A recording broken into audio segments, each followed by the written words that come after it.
Okay, let's dive right into one of my favorite historical puzzles. Deep inside a 2,000-year-old Egyptian temple, there's a carving that it just shouldn't be there.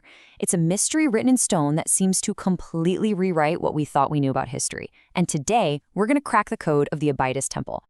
So take a good look. I mean, a really good look at this. What do you see? I bet your brain is screaming helicopter, right? Don't worry, you're not alone. The resemblance is, well, it's uncanny. It's also completely impossible. Or is it? So where is this thing?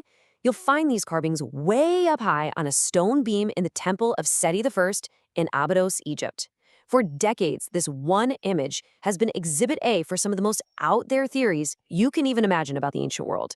And we're not just talking about some vague blob that kind of looks like something. No. The resemblance is just uncanny.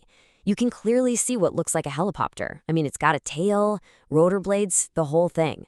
And right below it, that looks an awful lot like a modern battle tank. And some people have gone even further, saying the other shapes look like a submarine or even a UFO. So you can totally see why this sparks some pretty wild questions, right? Like, did the ancient Egyptians have some kind of lost advanced technology? Or, and this is a big one, were they visited by aliens who left behind blueprints of their spaceships and tanks? I mean, these ideas are super exciting to think about, but there's just one little problem. And that problem, that little hiccup in the ancient astronauts' theory, is that things are, well, they're not always what they seem. And that one simple idea, that's the key to unlocking this whole mystery. The truth is actually way more clever, and honestly, I think it's way more fascinating than aliens.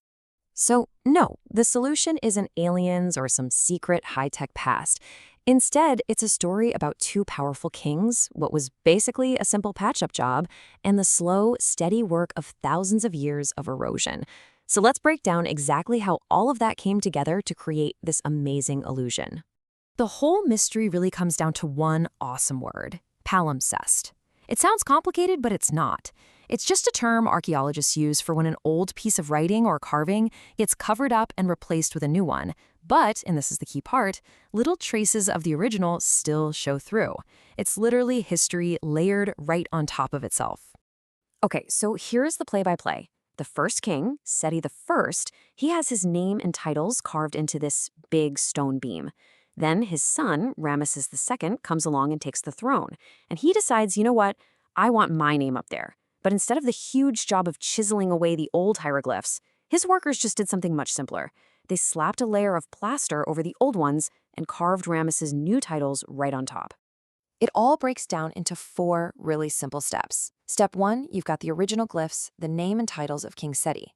Step 2, Ramesses II takes over, so they just cover it up with plaster and carve his name on top. Now step 3 is the secret ingredient: time. We're talking centuries here. Over all that time, the plaster starts to chip away and fall off, but not all of it, just in certain patches. And that leads us to step 4, the grand illusion. Suddenly, you've got parts of the old carving and parts of the new carving visible at the same time. They merge together and create these shapes that our modern brains just instantly see as a helicopter and a tank. So, there you have it. It was never a helicopter. It was just a complete coincidence, a trick of time and erosion. But here's the really cool part. Egyptologists have actually figured out exactly which symbols merged. The helicopter is made from a piece of King Seti's title, which was "He who repulses the 9 bows," overlapping with a piece of his son Ramses' title, which was "He who protects Egypt and overthrows foreign countries."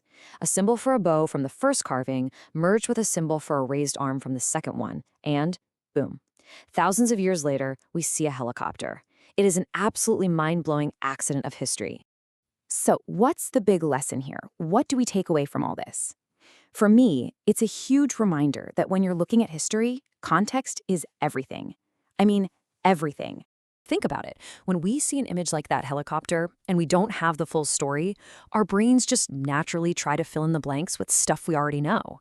And for us, that means helicopters and tanks. We see what we expect to see. But the second you get the real context, the 2 kings, the plaster, the erosion, the whole myth of aliens and lost technology just evaporates. And what's left is a much more real, much more fascinating truth.